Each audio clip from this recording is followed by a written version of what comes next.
మన పళ్ళు అందంగా ఆరోగ్యంగా ఉండాలి అంటే ప్రతిరోజు దంతధావన తప్పనిసరి.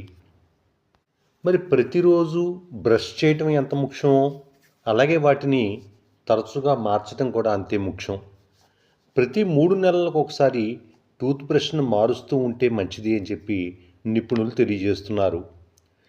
ఒకవేళ ఈ అరిగిపోయినటువంటి టూత్ బ్రష్ని కనుక వాడినట్లయితే దంతాలు పూర్తిగా శుభ్రం కావు, అలాగే చిగుళ్ళు దెబ్బతినేటువంటి అవకాశం కూడా ఉంది. అలాగే ప్రతిరోజు 2 పూట్ల బ్రష్ చేసుకుంటే మంచిది అని చెప్పి తెలుస్తోంది. అలాగే దంతధావనకు వాడేటువంటి బ్రష్ మృదువుగా ఉంటే మంచిది అని చెప్పి తెలుస్తోంది. ఒకరు ఉపయోగించినటువంటి బ్రష్ను మరొకరు వాడకూడదు.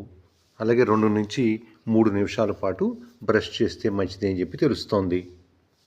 పళ్ళు తోముకున్నాక మన బ్రష్లని శుభ్రంగా కడిగి నిటారుగా ఆరబెట్టాలి. అలాగే బ్రష్లను ఉంచేటువంటి ఫోల్డర్లను కానీ లేకపోతే స్టాండ్లను కానీ ఎట్టి పరిస్థితుల్లోనూ బాత్రూంలో ఉంచకూడదు అని చెప్పి తెలుస్తోంది. దీనివల్ల కొన్నిసార్లు బ్యాక్టీరియా చేరేటువంటి అవకాశం ఉంది అని చెప్పి తెలుస్తోంది.